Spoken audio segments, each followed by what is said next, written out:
உதயநிதி சொல்வார்ல, மாண்புமிகு முதலமைச்சர் அந்த ஒரு வார்த்தைக்காக. அந்த சத்தம் இதெல்லாம் 10 தொகுதி கூட வராதுன்னு சொன்னாங்க. அதாவது தளபதி நின்ன தொகுதியிலே வரமாட்டேன்னு சொன்னாங்க. ஆனால் இப்போ பார்த்தீங்கன்னா கிட்டத்தட்ட 108 தொகுதி ஜெயிச்சிருக்காங்க. அதுக்கே நிறைய பேர் காண்டில் சுற்றினுங்கிறாங்க. தற்கூரின்லாம் வந்து விமர்சனம் பண்ணாங்க. விசில் அடிச்சா குஞ்சிங்க, தற்கூரிங்க, ஒன்று அரசியல் புரிதல் இல்லாதவங்க. நீ என்னைக்கு மக்கள் வாக்காளர் எவன் விமர்சிக்கிறானோ அவன் தோப்பான், அவனோட தோல்வியை எழுதுறாங்க மக்கள். மக்களை வந்து நம்பிக்கை துரோகின்றாங்களே. மக்களை நம்பிக்கை துரோகின்னு எதை வச்சு சொல்கிறாங்க? இவங்க காசு கொடுத்துட்டு வாங்கிட்டு ஓட்டு போடலைன்னா. இது நம்ம லிஸ்ட்லயே இல்லையே. எங்கள் அண்ணன் தலைவர்ன்றதை விட எங்கள் அண்ணன் அவருக்காக என்ன வேணால் பண்ணுவோம்.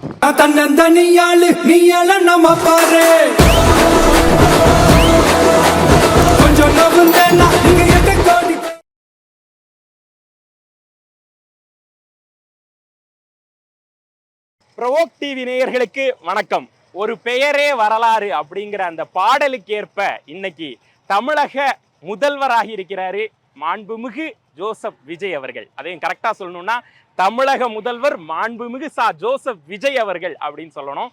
ஸோ எப்படி இன்னைக்கு மக்கள் வந்து ஃபீல் பண்றாங்க, இந்த ஆட்சி மாற்றத்தை மக்கள் எப்படி வந்து எடுத்துக்கிறாங்க அப்படிங்கிறத மக்கள்கிட்டயே கேட்டு தெரிஞ்சுக்க போறோம். விசில் எந்த அளவுக்கு ஒரு புரட்சியை இங்க செஞ்சிருக்காங்க, ஒரு மாற்றத்தை செஞ்சிருக்காங்கிறத வாங்க மக்கள்கிட்ட கேட்டு தெரிஞ்சுக்கலாம். இன்னும் முடிந்த சட்டமன்ற பொதுத் தேர்தலில் தாவேக்கா ஒரு தனிப்பெரும் கட்சியாக உருவெடுத்து இப்ப ஆட்சி அமைக்கக்கூடிய அதிகாரத்துக்கு வந்திருக்கு. எப்படி ஃபீல் பண்றீங்க? விஜய் அவர்கள் சிஎம்மா? நினச்சி பார்க்கல, சத்தியமாக நினச்சி பார்க்கல. ஒரு ஆக்டராக அவர் ரொம்ப பிடிக்கும். பட்டு ஒரு பொலிட்டிஷியனாக எப்படி பண்ண போகிறாருன்ட்டு இந்த 5 வருஷம் காட்டும், கண்டிப்பாக காட்டும். பொறுத்து பார்ப்போம். சிறப்பாக தான் இருக்குது. ஏன்னா இப்போது ஒரு இளம் தலைவரை தேர்ந்தெடுக்கிறோம். 50 வருஷமாக ஒரு திராவிட கட்சி ஆண்டதை பார்த்து நம்ம மாற்றி மாற்றி கொடுத்து சலிச்சு போன மக்கள் ஒரு புது ஆப்ஷனை தேர்ந்தெடுத்திருக்காங்க. அப்படின்றத தான் பார்க்குறதே தவிர வேறு எப்படி பார்க்க தோன்றும். தாவேக்கா தனிப்பெரும் கட்சியாக உருவெடுத்து இன்னைக்கு ஆட்சியை பிடிக்கக்கூடிய இடத்துக்கு வந்திருக்காங்க. இந்த தருணம் எப்படி இருக்கு? தமிழ்நாட்டு மக்கள் ஒரு மாற்றத்தை எதிர்பார்த்திருக்காங்க. ஆக்சுவலாக தமிழ்நாட்டு மக்கள் மாற்றத்தை எதிர்பார்த்துருக்காங்கன்றது ஓகே. பட்டு என்னை பொறுத்த வரைக்கும் என்னென்னா நிறைய இடத்துல வேலிடேஷன்ஸ் மிஸ் பண்ணியிருக்காங்களோன்னு தோணுது. ஸோ விஜயோட ஃபேஸ் வேல்யூ தான் இங்கே நிறைய பேசப்பட்டிருக்குன்றது என்னோட தனிப்பட்ட ஒரு விஷயம். ஸோ என்னென்னா இவங்க அந்தந்த தொகுதியில் நிற்கக்கூடிய எம்எல்ஏஸோட ப்ரொஃபைல்ஸ் எல்லாம் வேலிடேட் பண்ணியிருக்காங்களா அப்படின்றத பார்க்க வேண்டியது ஒரு விஷயமா இருந்தது. அதுதான் என்னோட கருத்தாக இருந்தது. தாவேக்கா வந்திருக்கிறது நல்ல விஷயந்தான். ஸோ ஏன்னா இப்போ முன்னாடி பண்ணிகிட்டு இருந்த ஊழல் இதெல்லாம் வந்து பார்க்கும்போது புதுசாக ஒருத்தர்கிட்ட கட்சி கொடுத்துருக்காங்க. எதிர்பார்ப்புகள் என்ன இருக்குது அப்படின்றது மக்கள்கிட்ட இருந்து என்ன இருக்கும் அப்படின்னா, ஸோ இப்போ விஜய்க்காக இவங்க ஓட்டு போட்டு இவங்க எல்லாரையும் ஜெயிக்க வச்சுட்டாங்க. ஸோ இவங்க தனித்தனியாக இனிமேல் இவங்க என்ன பண்ண போகிறாங்கன்றது எதிர்பார்ப்பு இருக்கும். அண்ட் தலைமை என்ன செய்ய போகுது அப்படின்றதையும் அவங்ககிட்டேருந்து எதிர்பார்ப்பாங்க நிறையா. ஸோ விஜய் வந்து பார்த்திங்கன்னா இன்ட்ராக்ஷன் லெவல் ரொம்ப லேகாக இருக்கிறதா நான் ஃபீல் பண்ணுறேன். ஸோ மற்ற இதற்கு முன்னாடி இருந்த கட்சிகளில் இருக்கக்கூடிய இல்லை அவரே வந்து கம்பேர் பண்ணக்கூடிய பெரும் தலைவர்கள்லாம் இருக்குது பார்த்தீங்கன்னா இறங்கி வந்து பார்த்திங்கன்னா மக்களோட இன்ட்ராக்ஷன் லெவல் நிறையா பேசணும். இப்போ மீடியாலேயே அவர் வந்து நிறையா கேள்விகளுக்கு பதில் சொல்ல ஆரம்பித்தார்னா தான் மக்களுக்கு அவரோட சிந்தனைகள் என்னன்றதை போய் சேர்றதுக்கு சேரும். அவரை புரிஞ்சுக்கிறதுக்கு நிறைய இது கிடைக்கும். ஸோ அதுதான் வந்து பார்த்தீங்கன்னா முன்னாடி இருந்த அரசியலுக்கும் இப்போ இருக்கிற அரசியலுக்கும் அவர்கிட்ட இருந்து கனெக்ட் வந்து பார்த்தீங்கன்னா இன்னும் அவர் வந்து இந்த ஆக்டர் இதுலேயே இருக்காரு அப்படின்றீங்களா? ஆக்டர் இதுலேயே இருக்காருன்றது வந்து பார்த்தீங்கன்னா சில பேருக்கு வந்து இப்போ இவருக்கு ஓட்டு போட்டிருக்கிறவங்களோட கிட்ட கேள்வி கேட்குறோம். ஸோ முன்னாடி நம்ம ஓட்டு போட்டிருப்போம், என்னென்ன செஞ்சுருக்காங்க அப்படின்றத கேட்டாங்கன்னா நம்ம ஊழல் செஞ்சதையும் பேசியிருக்கோம், அவங்க செஞ்ச திட்டங்களையும் நம்ம பேசியிருக்கோம். விஜய்கிட்ட நம்ம கேட்குறோம் அப்படின்னா விஜய் ஓட்டு போட்டவங்கிட்ட விஜய்க்காக எதுக்காக ஓட்டு போட்டிருக்கீங்கன்னா அவர் நல்லது செய்வார். ஸோ என்ன செஞ்சாருன்னு கேட்டால் அதுக்கான பதில் இது வரைக்கும் யார்ட்டையும் கிடைச்சதா தெரியல. ஸோ ஒரு நம்பிக்கையின் அடிப்படையில் தான் அவங்க வந்து பார்த்திங்கன்னா அந்த ஓட்டுகளை வந்து பார்த்திங்கன்னா இது பண்ணியிருக்காங்க. பட் ஆனால் விஜய்கிட்ட இருந்து என்ன ரெஸ்பான்ஸ் வரப்போகுது அப்படின்றத வந்து இன்னுமே எதிர்பார்த்துக்கிட்டு தான் இருக்கிறாங்க. ஓட்டு முடிஞ்சு இன்றைக்கி ஆட்சி அமைக்கிறது கூட்டணி சேர்க்குற வரைக்கும் இன்றைக்கி போயாச்சு. பட் ஆனால் விஜய் என்ன சொல்யூஷன் கொடுத்துருக்கிறாரு, இப்போ இருக்கக்கூடிய பிரச்சனைகளுக்கு அவரிடம் இருந்து என்ன சொல்யூஷன் வந்திருக்கு, அதே மாதிரி மக்களிடம் இறங்கி ஒவ்வொருடைய கருத்து என்னன்றதை அவர் கேட்டிருக்காரா அப்படின்னு கேட்டால் அது இல்லைன்றது தான் இதுவாக இருக்குது. நடந்து முடிந்த சட்டமன்ற தேர்தலில் தனிப்பெரும் கட்சியாக உருவெடுத்து தாவேக்கா ஆட்சியை பிடிக்கக்கூடிய அதிகாரத்தை இன்னைக்கு எட்டியிருக்காங்க. எப்படி இருக்குது இந்த தருணம்? ப்ரோ அது எல்லாருக்கும் தெரிஞ்சது தான் ப்ரோ. நம்ம கொஞ்ச நாளில் பார்த்தீங்கன்னா இதெல்லாம் 10 தொகுதி கூட வராதுன்னு சொன்னாங்க. அதாவது தளபதி நின்ன தொகுதியிலே வரமாட்டேன்னு சொன்னாங்க. ஆனால் இப்போ பார்த்தீங்கன்னா கிட்டத்தட்ட 108 தொகுதி ஜெயிச்சிருக்காங்க. அதுக்கே நிறைய பேர் காண்டில் சுற்றினுங்கிறாங்க. தெரிஞ்ச விஷயம் தானே? அதே தான் ப்ரோ, சீக்கிரமாகவே நம்ம தலைவர் வருவார். அவர் தான் ஆட்சி இனிமேல். இந்த தருணம் எப்படி இருக்கு? ரொம்ப மகிழ்ச்சியாக இருக்குது. மக்கள் மாற்றத்தை எதிர்பார்த்துருக்காங்க. அது வெளிப்படையாக தெரியுது.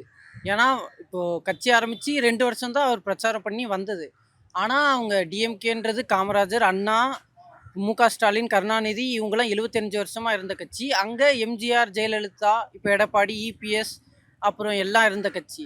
ஆனால் அது எல்லாமே வேண்டாம், எங்களுக்கு ஆப்ஷன் ஏவும் வேணாம், பியும் வேணாம், எங்களுக்கு மொத்தமாகவே ஒரு புது மாற்றம் வேணும்னு அப்படின்னு பெரும்பான்மையான இதுவரையும் எம்ஜிஆருக்கே 33% தான் ஓட்டு. அதுலேயும் அவர் கொஞ்சம் கூட்டணி வச்சுருந்தார். ஆனால் இவர் யார் கூடயும் கூட்டணி வைக்காமல் தனித்து நின்று 108 தொகுதி ஜெயிச்சிருக்காரு. மிகப்பெரிய மாற்றம். அதுவும் முக்கியமாக இதுவரையும் ஸ்டாலின் அவர்கள் தோத்ததே இல்லை. சிஎம்மாக இருந்தவர் இப்போ எவ்வளோ 45,000 வாக்குகள் வித்தியாசத்தில் தோத்துருக்காருன்னா அப்போ பார்த்துக்கோங்க எந்த அளவுக்கு ஆட்சி இருந்திருக்கு, அவங்க எந்த அளவுக்கு மாற்றம். 8,000 வாக்கு வித்தியாசம். ஆமாம், 8,000 வாக்குகள் வித்தியாசத்தில் தோத்துருக்காங்கன்னா மக்கள் மாற்றம் வேணும்னு விரும்பியிருக்காங்க, போட்டிருக்காங்க. ரொம்ப ஹாப்பியாக ஃபீல் பண்ணுறோம். இது வரைக்கும் நான் சின்ன வயசுலேருந்து பார்த்தது வரைக்கும் தளபதி வேறு. இப்போ வந்து அவரை புதுசாக பார்க்கும்போது ரொம்ப ஹாப்பியாக இருக்குது. இப்போ என்னோட ஜென்ரேஷன் 90ஸ்லேருந்து நாங்கள் வரும்போது டிஎம்கே ஏடிஎம்கே இப்படி தான் நம்ம பார்த்துட்டு இப்போ அடுத்து எங்கள் பசங்க வந்து டிவிகே அப்படின்னு வரும்போது ரொம்ப ஹாப்பியாக ஃபீல் பண்ணுறாங்க. ஓட்டு போடுற அன்றைக்குமே நீங்கள் டிவிகேக்கு தான் போடணுமா, வேறு யாருக்கும் நீங்கள் போடக்கூடாது அப்படின்னு சொல்லி தான் அனுப்புனாலுங்க. 2 பேருமே எங்கள் ஃபேமிலி ஃபுல்லாகவே எங்கள் அப்பா காலத்துலேருந்து ஏடிஎம்கே டிஎம்கே அப்படி தான். இப்போவே எங்கள் அப்பா மாறி இருக்காரு, ஒரு மாற்றம் இருந்தால் நல்லாயிருக்கும் அப்படின்னு. அதனால எங்கள் வீட்டில் எல்லாருமே டிவி கேக்கு தான் இந்த வாட்டி ஓட்டு. ஆக்டர் விஜய, மாண்புமிகு தமிழக முதல்வர் ஜோசப் விஜய் அப்படின்னு பார்க்கறது எப்படி இருக்கு? ரொம்ப சந்தோஷம். இன்னைக்கு வந்து அவர் வந்து உதயநிதி வந்து சொல்வார்ல, மாண்புமிகு சிஎம் ஜோசப் விஜய், அந்த வார்த்தை கேட்கறதுக்கு ரொம்ப ஹாப்பியாக ஃபீல் பண்ணிட்டு இருக்கோம். சட்டமன்ற முதல் தொடருக்கு ரொம்ப வெயிட் பண்ணிட்டு இருக்கீங்க. அவர் சொன்னால உதயநிதி சொல்வார்ல, மாண்புமிகு முதலமைச்சர், அந்த ஒரு வார்த்தைக்காக. இப்போ இது வந்து சந்தர்ப்பவாதத்துல ஏதோ சின்ன பசங்கள்லாம் சேர்ந்து ஓட்டு போட்டு ஏதோ கொண்டு வந்துட்டாங்க அப்படிங்கிற மாதிரியான விமர்சனம்லாம் இருக்கே. சின்ன பசங்கள்லாம் சேர்ந்து ஓட்டு போட்டு கொண்டு வந்துட்டாங்கன்றதை விட சின்ன பசங்கள்ல இருந்து பெரியவங்க வரைக்கும் ஆட்சி மாற்றம் வேணுன்றது கருத்து எல்லார் மனசுலயும் ஆழமா பதிஞ்சு இருக்கு. அதனாலதான் வந்து இந்த ஆட்சி மாற்றம். விஜய் மாமா எனக்கு ரொம்ப பிடிக்கும். இது போல் அரசியல் சூழ்நிலை வந்து இந்தியாவில் நிறைய இடத்துல நடந்திருக்கு. உதாரணத்துக்கு வந்து எடப்பாடி பழனிசாமி வந்து புரட்சித்தலைவர் அம்மா இறந்தப்போ கூட அவருடைய ஆட்சி நிலைக்காதுன்னு சொன்னாங்க. ஆனால் கண்டினியூ பண்ணிட்டார் இல்லைங்களா? அதனால் வந்து அப்படி சொல்கிறத நம்ம ஏற்றுக்க முடியாது. கண்டிப்பாக வந்து தளபதி வந்து 5 வருஷம் ஆட்சியை வந்து கண்டிப்பாக கொடுப்பார். இந்த மாற்றம் அப்படிங்கிறத எப்படி பார்க்குறீங்க? ஏன்னா நிறைய இளைஞர்கள் வந்து வாக்களிச்சிருக்காங்க. எதுவுமே நம்ம எடுத்தவங்க ஒருத்தனை எதுவும் சொல்ல முடியாது. எல்லாரும் அவங்கவுங்க இது சொல்கிறாங்க. ஒரு கட்சியினரும் அவங்கவுங்களோட பெர்ஸ்பெக்டிவ்ஸ் சொல்லிட்டு இருக்காங்க. நல்லா இருக்காது அப்படின்னு சொல்லிட்டு இருக்காங்க. ஒருத்தர் நல்லா இருக்கும் இல்லை, நிறைய பேர் சொல்கிறாங்க. எதுவுமே நடந்தால் தான் தெரியும். 5 வருஷம் இதை சொல்லுவார். இது வெறும் அவரோட ரசிகர்கள் மட்டுமே அவர் ஜெயிக்க வைக்கல, மக்கள் வந்து அவர் மாற்றத்தை விரும்பி தான் அவருக்கு வாக்கு அளிச்சிருக்காரு. அவர் நல்லாட்சி கொடுப்பான்னு மக்கள் நம்புகிறாங்க. வெயிட் பண்ணி பார்ப்போம்.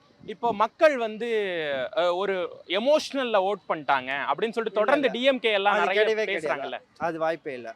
ஏன் சொல்கிறேன்னா சென்னையில் இருக்க மக்களே ஏகப்பட்ட போராட்டம் பண்ணாங்க. அந்த அதிருப்தியில் முதலமைச்சரே மக்கள் தோக்கடிச்சாங்க. என்னோட வாக்கால் இந்த ஆட்சி மாற்றத்தை என்னால் கொடுக்க முடியும், அவங்க ஆயுதத்தை பயன்படுத்துகிறாங்க, தாவேக்கா வென்றுச்சு. அதனால தான். மற்றபடி ரசிகர்களாலேயோ ரசிகர் மோகம் அதெல்லாம் வாய்ப்பே இல்லை. இளைஞர்கள் மக்கள் முடிவு எடுத்தாங்க, மாற்றத்தை விரும்பினாங்க, அவ்வளோதான். நிறைய தாவேக்கா குறித்தும் தாவேக்கா தொண்டர்கள் குறித்தும் தற்குறின்லாம் வந்து விமர்சனம் பண்ணாங்க. அவங்களுக்கெல்லாம் இந்த நேரத்தில் ஒரு வாக்காளராக நீங்கள் என்ன சொல்ல விரும்புறீங்க? அவங்க தற்கொலையாக இருந்திருக்காங்க, மக்களை தற்கொலையாக நினச்சதுனால மக்கள் அவங்களுடைய செயலாக வாக்காக அவங்கள வந்து நிரூபிச்சிருக்காங்க. அவங்க தற்கொலை இல்லை, நாங்கள் கரெக்டான ஒரு தீர்வை தான் கொடுத்துருக்கோம், ஒரு தலைவனை தான் தேர்ந்தெடுக்கணுன்றது தான் இந்த 108 சீட்டோட ரிசல்ட்.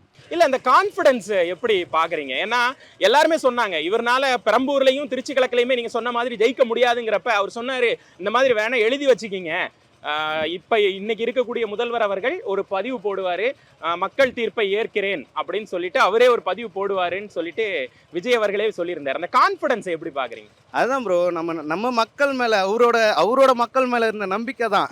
அவங்க தான் இவ்வளோ தூரம் கொண்டு வந்திருக்காங்க. அந்த நம்பிக்கையில் தான் எங்கள் தலைவர் பேசுனது. எங்கள் அண்ணன் தலைவர்ன்றதை விட எங்கள் அண்ணன், அவருக்காக என்ன வேணால் பண்ணுவோம். இது வந்து சந்தர்ப்பவாத சூழ்நிலையில் அமைந்த ஆட்சி. ஏதோ ஒரு இதுல இளைஞர்கள்லாம் சேர்ந்து வாக்கு போட்டு இன்னைக்கு வந்து கொண்டு வந்துட்டாங்க. இந்த ஆட்சி நிலைக்காதுன்றாங்களே. அப்படியெல்லாம் இல்லை ப்ரோ. எல்லாரும் ஒரு மாற்றம் வேணும், அதுக்காக தான் இந்த ஆட்சியை கொண்டு வந்தது.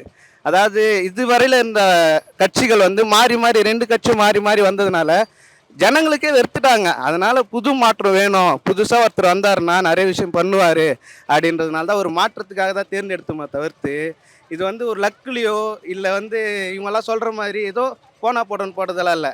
நாங்கள் மாற்றத்தை தேடி போனோம், அதனால எங்கள் தலைவர் வந்தார், எங்கள் அண்ணன் வந்தார். இல்லை, நான் அப்படி பார்த்தா இப்போ அவருக்கு வந்து 1.25 கோடி லட்சம் வந்திருக்கு. அப்போ இளைஞர்கள்னு பார்த்தா டிஎம்கேலையும் இளைஞர்கள் இருக்காங்க, ஏடிஎம்கேல எல்லா இதுலேயும் இளைஞர்கள் இருக்காங்க. இளைஞர்கள் மட்டும் இல்லாமல் 6 முதல் 60 வரை எல்லா மக்களுமே போட்டனால தான் இப்போ அவரால் வர முடிஞ்சது. அவருடைய சினிமா டயலாக் நிறைய நீங்க பார்த்துருப்பீங்க. அதுல இப்போ ஆப்டா பொருந்தக்கூடிய அவருக்கான சினிமா டயலாக் எதுன்னு நினைக்கிறீங்க? ரீசெண்டாக கில்லியில் சொல்லியிருப்பார்ல, இந்த ஏரியா அந்த ஏரியா அந்த இடம் இந்த இடம் ஆல்ரவுண்டில் ஆல்ரவுண்டில் நான் கில்லி தான் அப்படின்னு சொல்லியிருப்பார்ல, அதுவே நல்ல பொருந்தக்கூடிய டைலாக். அடுத்தது வந்து இன்னொரு டைலாக், சிஎம் உட்காந்து பேசுவாங்கல்ல சர்க்காரில், அந்த டைலாக்குமே. மக்களை வந்து நம்பிக்கை துரோகின்றாங்களே. மக்களை நம்பிக்கை துரோகின்னு எதை வச்சு சொல்கிறாங்க? இவங்க காசு கொடுத்துட்டு வாங்கிட்டு ஓட்டு போடலைன்னா சொல்லுங்க. இல்லை, கேட்கறதுக்கு சொல்லுங்க. அப்படிதான் சொல்றாங்க. மக்கள் ஓட்டு போடலைன்னா மக்கள் நம்பிக்கை துரோகியா? நீ ஏன் காசு கொடுக்குற? விஜய் காசு கொடுத்தாரா? எங்கேயாவது யாராவது ஒருத்தர் சொல்லுங்க விஜய் காசு கொடுத்தாருன்னு. என்ன துரோகம் பண்ணிட்டாங்க? ஆட்சி மாற்றம் வந்துனே தான் இருக்குது. இந்த 15 வருஷத்தில் 2 கட்சி ஆண்டுடுச்சு சொல்லப்போனால். அடுத்த கட்சி கொடுத்துருக்காங்க, அவ்வளோதான். மூன்றாவது ஒரு மாற்றத்துக்காக மக்கள் வாக்களிச்சிருக்காங்க. துரோகன்றது சொல்ல முடியாது. ஐடி பர்சன்ஸ் எல்லாம் வந்து வளர்ந்ததே வந்து திமுகவால தான். சோத்துல உப்பு போட்டு சாப்பிட்றீங்களாங்கிற லெவலுக்கு போச்சு விமர்சனம். அப்படி இல்லை. ஐடி பர்சன் வளர்ந்ததுன்னா உலகம் ஃபுல்லாக மாற்றம் வந்துட்டு இருக்கு, டெக்னாலஜி சேஞ்சஸ். அப்போ அதை வந்து எல்லா இடத்துலையும் நம்ம வந்து ஆட்டோமேட்டிக்காக நம்மளும் சேஞ்ச் ஆகிக்கிறோம் இல்லைங்களா? அப்போ அமைஞ்ச அரசு வந்து அந்த பண்ணாங்க, அவ்வளோதான். அப்போ வந்து கருணாநிதி ஆட்சி அமைச்சார், அவர் பண்ணார். யார் ஆட்சி அமைச்சினாலும் அந்த சேஞ்ச் வந்திருக்கும். அது வந்து தவறான ஒரு அது. இது வந்து ஒரு சந்தர்ப்பவாத சூழ்நிலையில தான் தாவேகா ஆட்சிக்கு அமைச்சிட்டாங்க. இந்த ஆட்சி வந்து தாங்காது அப்படின்லாம் சொல்றாங்க. இல்லை அப்படிலாம் இல்லை. அவங்க நல்லாட்சி கொடுத்தாங்கன்னா கண்டிப்பாக எம்ஜிஆருக்கு அப்புறம் அடுத்து 3 டைம் கூட அவர் ஜெயிக்க வாய்ப்பு இருக்குது. நல்லாட்சி கொடுக்கல அப்படின்னு சொன்னீங்கன்னா அவங்க அடுத்த எலெக்ஷனில் மக்கள் மாற்றி வாக்களிப்பாங்க. கொஞ்சம் ஃப்ளாஷ்பேக் போவோமே. நிறைய பேர் சொன்னாங்க இவங்களால ஒரு சீட் கூட ஜெயிக்க முடியாது, விஜய் ஜெயிச்சாலே பெரிய விஷயம்னு. அவங்களுக்கெல்லாம் இந்த நேரத்தில் நீங்க ஒரு வாக்காளராக என்ன சொல்ல விரும்புறீங்க? அதான் மக்கள் தீர்ப்பு மகேசன் தீர்ப்புன்னு சொல்லுவாங்கல்ல, அந்த மாதிரி மக்களே முடிவெடுத்தது தான் இது. அந்த சோத்துல உப்பு போட்டுருக்கீங்களாங்கிற கான்செப்ட் எல்லாம் சொன்னாங்க. அது வந்து அவ்வளோ வன்மம் இருக்கு. நீங்க வந்து என்னைக்கு வாக்காளரை விமர்சிச்சீங்களோ அன்னைக்கே உங்களோட தோல்வி எழுதப்பட்டது. மக்களோட வாக்காளர்கள் என்னைக்கு தற்கூரின்னு சொன்னியோ, விசில் அடிச்சா குஞ்சிங்க, தற்கூரிங்க, ஒன்று அரசியல் புரிதல் இல்லாதவங்க, நீ என்னைக்கு மக்கள் வாக்காளர் எவன் விமர்சிக்கிறானோ அவன் தோப்பான், அவனோட தோல்வியை எழுதுறாங்க மக்கள். இப்ப என்ன அப்படின்னா, சாட்டை துரைமுருகன் அவர்களுடைய காணொலிகள்லாம் நீங்க பார்த்திருப்பீங்க. தொடர்ந்து அவர் வந்து நிறைய விஷயங்கள் வந்து சொல்லிட்டு இருந்தார். அதுவும் கடைசியா அவர் சொன்னார், 4ஆம் தேதி ரிசல்ட் வருது, 5ஆம் தேதி ஆளுநரை சந்திக்கிறாங்க, 6ஆம் தேதி ஆட்சி அமைக்கிறாங்க, 8ஆம் தேதி ஜனநாயகன் ரிலீஸ் பண்றாங்க, அதுக்கு பிறகு புகார் பெட்டியில பூ விழும், முதல்வன் சீன்லாம் நினைச்சுக்கிட்டு இருக்காங்க இவங்க அப்படின்லாம் கலாச்சிருந்தாரு. அதுக்கு உங்களுடைய பதில்? அவர் முதல்ல நாம் தமிழ் கட்சி ஒருங்கிணைப்பாளர் சீமான் டெபாசிட் இருந்த ஒரே காரணம் சாட்டை துரைமுருகன். நீ என்னைக்கு வாக்காளரை விமர்சிக்கிறியோ அவர் வாக்காளர், நீ தற்கூறின்ற. அவனுக்கு இப்போ விஜய் ரசிகரும் நாம் தமிழ் கட்சிக்கு வாக்களிப்பாங்க, திமுகவுக்கும் வாக்களிப்பாங்க. நீ ரசிகர்களை ரொம்ப அசிங்கமாக கேவலமாக பேசுகிற. அவங்க வாக்காளர்கள் ஃபஸ்ட்டு, அவங்க விருப்பப்பட்டவங்க வாக்களிக்க. நீ என்னைக்கு வாக்காளரை கேவலமாக பேசுனியோ அன்றைக்கே உன்னோட தோல்வியை எழுதுனாங்க மக்கள். அவங்க திமுக காரங்க முட்டு கொடுக்க விரும்புகிறாங்க. இது தப்பு. இளைஞர்கள் ஏதோ ரசிக மோகத்தில் போட்டாங்கன்றாங்க. அப்படியேப்பட்ட மதுரை தலைகணமாக தலைவர் தான், தலை தான் மதுரையோட அடையாளமே. ஆனால் மதுரையிலேயே 10/9 அப்போ நீங்கள் பார்த்துக்குங்க. அங்கே ரசிக மோகலில் வேற ஒரு தலைவனை தேடிட்டு இருக்காங்க மக்கள். சந்தர்ப்பவாதத்தில் எப்படியோ ஆட்சியை பிடிச்சிட்டாங்க, இது நிலைக்காதுன்னு சொல்கிறாங்களே. நிலைக்காது. இப்போது நம்ம கெஜ்ரிவால் கூட அது மாதிரி தான் 27 ஜெயிச்சுட்டு மறுபடியும் நான் என்னால் முடியல, இதை வச்சுட்டு என்னால் பண்ண முடியலன்ட்டு மறுபடியும் ரீஎலெக்ஷன் வச்சுட்டு மொத்தமாக 63 72ல் 60 எடுத்து வந்தார். மறுபடியும் மக்கள் கண்டிப்பாக தேர்ந்தெடுப்பாங்க. ஏன்னா இவர் கட்சி ஆரம்பித்ததுலேருந்து ஒரு ஆளுங்கட்சியாக இருக்கட்டும் எதிர்கட்சியாக இருக்கட்டும் எவ்வளோ விமர்சனம் வச்சுது, எவ்வளோ கீழ்த்தரமாக விமர்சனம் வச்சுது, எவ்வளோ ஆபாசமாக நடந்ததுன்ட்டு மக்கள் எல்லோரும் பார்த்துட்டு தான் இருந்தாங்க. அதோட ரிசல்ட்டு தான் என்ன ஒரு கருத்து கணிப்பு வந்தாலும் 200 ஜெயிப்போம் 160 ஜெயிப்போம் மெஜாரிட்டி நாங்கள் தான் சொல்லிட்டு இருந்தவங்க இப்போது எதிர்கட்சியாக தலைவரே தோற்று இருக்கிற நிலைமைக்கு இங்கே வந்திருக்காங்க. அது கண்டிப்பாக ரீஎலெக்ஷன் வந்தாலும் மறுபடியும் தாவைக்க தான் வின் பண்ணுவோம். அவர் வந்து பார்த்திங்கன்னா நிறைய நேர்காணல் ஏற்படணும். இப்போ சட்டமன்றத்தில் வந்து உட்கார்றாரு அப்படின்னா எதிர்க்கட்சியில் நிச்சயமாக உட்காருவாங்க, அவருக்கு எதிராக நிறைய கேள்விகள் கேட்பாங்க. அதே மாதிரி எதிர்க்கட்சியில் உட்காந்துருக்கிறவங்களும் இங்கே இருக்கக்கூடிய மக்களை விட்டு கொடுத்துருக்க மாட்டாங்க. அவங்கவுங்களும் ஒரு தொகுதியில் ஜெயிச்சிருப்பாங்க. அந்த தொகுதி மக்கள் வரப்போகிற காலத்தில் அவங்க திரும்ப மக்களை சந்திக்கணுன்றதுனால அவங்களும் வரக்கூடிய சந்திப்புகளை விட்டுருக்க மாட்டாங்க. ஸோ எல்லாத்தையுமே பார்க்காம அவர் வந்து சில விஷயங்களை கருத்துக்கள் எதிர்க்கட்சி சொல்லியும் அவங்க வந்து அதில் சில விஷயங்கள் ஏற்றுக்கக்கூடிய மாதிரி இருந்ததுன்னா விஜய் அதையும் எடுத்துகிட்டு செய்யணும். அதே மாதிரி முன்னாடி செஞ்சவங்க வந்து பார்த்திங்கன்னா சீனியர்ஸ் தான் ஆண்டிருக்காங்க. தவறுகளை நீங்கள் திருத்தலாம், ஆனால் அவங்க செஞ்ச நல்லதையும் நீங்கள் என்ன பண்ணணும்னா கட்டி அப்படியே கூட்டிகிட்டு போகணும். ஃபார் எக்ஸாம்பிள் நீங்கள் ஜெயலலிதா ஆட்சியில் பார்த்தீங்கன்னா நிறையா மக்களுக்கு, எளிய மக்களுக்கு அம்மா உணவகம் அந்த மாதிரி நிறைய இருந்தது. ஸ்டாலின் வந்தோடனே அம்மா உணவகம் நிறுத்தும் போது நிறைய பேருக்கு அது சென்னையில் தோல்விக்கு அது ஒரு காரணம். தோல்விக்கு அது ஒரு காரணம். ஸோ என்ன ஒரு நல்ல திட்டங்கள் இருக்குதோ அது மக்களுக்கு தேவையா தேவையில்லையான்னு ஆராய்ஞ்சு அதுக்கப்புறம் இப்போ பள்ளிகளை மூடினாங்க அப்படின்னு நிறைய பேர் பேசுவாங்க. ஆனால் பள்ளிகளை மூடுறதுக்கு ஒரு நல்ல காரணம் இருந்தது. ஏன்னா அங்கே செயல்பாடு வேலை செய்கிறதுக்கான ஆட்கள் இல்லை, அங்கே படிக்கக்கூடிய மக்கள் இல்லைன்றதுனால தான் அந்த பள்ளிகளை மூடுறதுக்கான வேலைகள் நடந்தது. பட் பள்ளிகளை மேம்படுத்தினாங்க.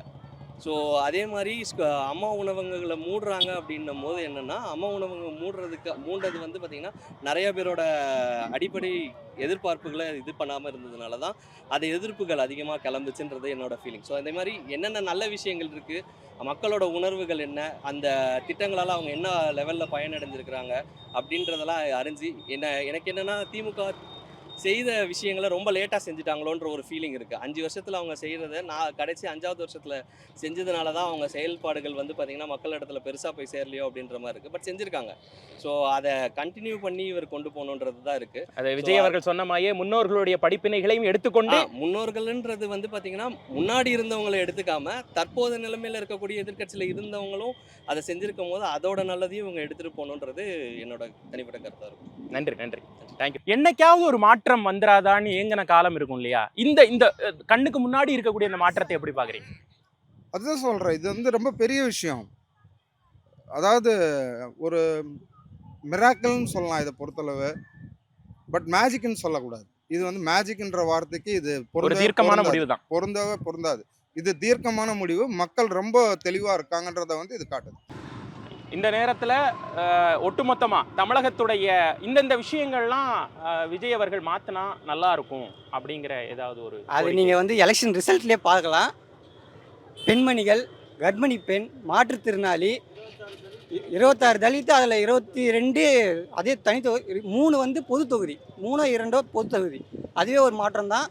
அது இன்னும் நல்ல ஒரு ஆட்சியாளர்களோட நல்ல ஒரு நிர்வாக திறமையோட அவர் நடத்துவார். கண்டிப்பாக 5 வருஷம் நிலைக்கும் அப்படின்ட்டு நம்புகிறேன். மெசேஜ் அண்ணே, உங்களை நம்பி நிறைய பேர் வந்து நின்றுட்டுருக்கோம். நீங்கள் நிறைய விஷயம் பண்ணுவீங்க நான் நம்புகிறோம். இன்னும் நிறைய நீங்கள் வரணும், நிறைய விஷயம் பண்ணணும். மற்றவங்க நம்மளை மற்றவங்கெல்லாம் வாய் மேலே கை வச்சு பேச முடியாத அளவுக்கு நீங்கள் பண்ணி காட்டணுண்ணே. இதுதான் நான் சொல்ல வேண்டியது. நன்றி நன்றி தேங்க்யூ. சூப்பராக பேசுகிறீங்க. ஒன்று தான், அவர் நம்பி இவ்வளோ மக்கள் வாக்கு செலுத்தியிருக்காருன்னா அவருக்கு எவ்வளோ ரெஸ்பான்சிபிலிட்டிஸ் இருக்குன்னு அவர் உணர்ந்துருக்கணும். இப்போ அவர் 2 வருஷமாக பிரச்சாரம் பண்ணதில் நிறையா சிக்கல்கள் இருக்குது, நிறையா அவர் மேலேயும் குற்றங்கள் இருக்குது. ஆனால் அதெல்லாம் சின்னதாக பொலிட்டிக்கலாக அவர் பெரிய மிஸ்டேக் எதுவும் பண்ணலை. ஸோ இப்போ அவர் வர்றது ஒவ்வொரு ஸ்டெப்புமே பார்த்து அடி வச்சு வைக்கணும்.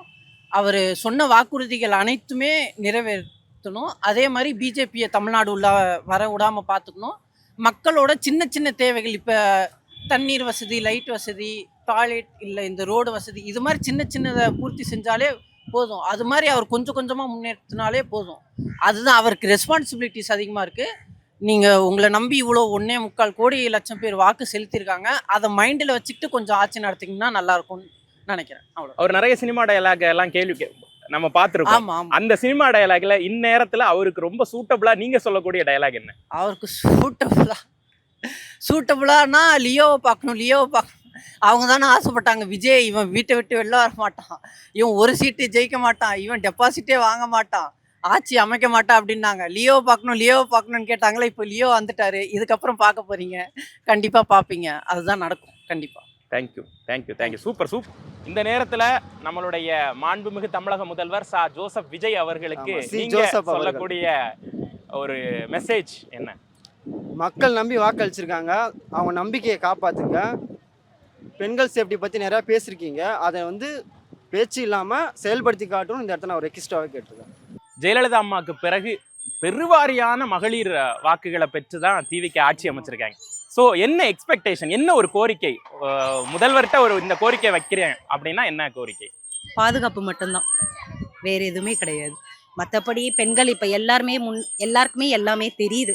எங்கே போனால் என்ன பண்ணலாம், யார்கிட்ட பேசலாம், எல்லாமே தெரியுது. அதையும் தாண்டி பெண்ணுங்க ஒரு பயம் வருது அப்படின்னா ஒரு சேஃப்டி தானே. நைட்டில் ஒரு 12 மணிக்கு நம்மளால் நிம்மதியாக போக முடியாது. ஓகேவா, நாங்கள் வந்து அப்ராட் தான், என் ஹஸ்பண்ட் அப்ராடில் தான் இருக்காங்க. நாங்கள் அங்கே போவோம், தனியாக நாங்கள் அங்கே போயிருக்கோம். பட் இங்கே வந்து கொஞ்சம் ரொம்ப பயமாக இருக்குது, அவ்வளோதான், வேறு எதுவுமே கிடையாது.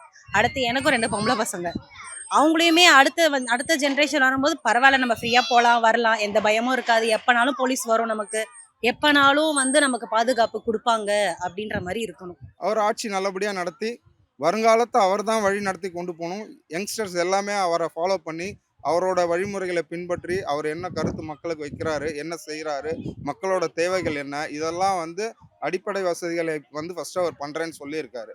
அடுத்தடுத்து என்ன பண்ண போறாருன்றது அவர் சொன்னதை கண்டிப்பாக பண்ணுவாருன்னு எல்லாருமே நம்புகிறோம். மாண்புமிகு தமிழக முதல்வர் சா ஜோசப் விஜய் அவர்களுக்கு இந்த நேரத்தில் நீங்க சொல்லக்கூடிய மெசேஜ் என்ன? சாமானிய மக்களை கூட இன்னைக்கு ஒரு பதவியில் வந்து உட்கார வச்சிருக்காரு. சாமானிய மக்கள் சென்னையில் பார்த்தீங்கன்னா எல்லாருமே சாதாரண ஆளுங்க தான். ஆட்டோ டிரைவர் கூட எம்எல்ஏ இருக்காங்க. சாதாரண ஒரு சேரியிலேருந்து வந்து திரிக நகர் தொகுதியில் வந்து அந்த பல்லவி வந்து ரொம்ப ஏழ்மையான குடும்பத்தில் அவங்க வந்து அவங்களுடைய பேட்டி பார்க்கும்போது நம்மளுக்கு ஒரு இது வருது. அதனால் வந்து மாற்றத்திற்கான நேரம் வந்துருச்சு. தமிழ்நாட்டில் 5 வருஷத்துக்கு நல்ல ஆட்சி கொடுக்கணும். அவர் வந்து கொடுத்த வாக்குறுதிகள்லாம் நிறைவேற்றணும். அதுக்கான சக்தி வந்து மக்கள் வந்து சப்போர்ட் பண்ணணும். விஜய் சாரோட படம்லாம் நிறைய பார்த்துருப்பீங்க. இந்நேரத்தில் அவருக்கு சூட்டபிளான ஒரு டயலாக் நீங்கள் சொல்லுவீங்கன்னா என்ன சொல்லுவீங்க? சூட்டபிளான டயலாகா?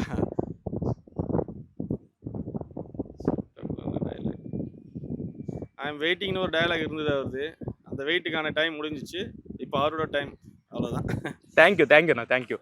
ரொம்ப சூப்பராக பேசு. இவ்வளவு நேரம் மக்கள் வந்து என்ன மாதிரியான ஒரு அமோக வரவேற்பை இந்த ஆட்சி மாற்றத்துக்கு கொடுத்துருக்காங்கங்கிறத நீங்களே பார்த்தீங்க. இந்த நேரத்தில் எனக்கு வந்து ஒரே ஒரு பாடல் தான் ஞாபகத்துக்கு வருது. மிரளப்போகுது ஸ்டேட்டு எங்கள் விசிலு சத்தம் கேட்டுன்னு நம்ம விஜய் சார் கூட பிரச்சாரங்களுக்கு இடையில் அப்பப்போ வந்து பாடினார். அதே மாதிரி தான் ஸ்டேட்டே மிரண்டு போயிருக்கு இந்த விசில் சத்தத்தை கேட்டு. கோட் படத்தில் வந்து விஜய் சார் வந்து துப்பாக்கியை வந்து பிடிங்க சிவா அப்படின்னு சொல்லிட்டு சிவகார்த்திகேயன் அவர்களுடைய கைகளில் கொடுக்குற மாதிரி இந்த நாட்டையே அவங்க கையில் கொடுத்துருக்காங்க. விஜய் சார் நல்லாட்சியை கொடுங்க. அடுத்த 5 வருடத்திற்கு ஒரு நிலைத்த நல்லாட்சியை கொடுக்க எங்கள் ஒட்டுமொத்த ஊடகம் சார்பாக உங்களுக்கு வாழ்த்துக்கள். நன்றி.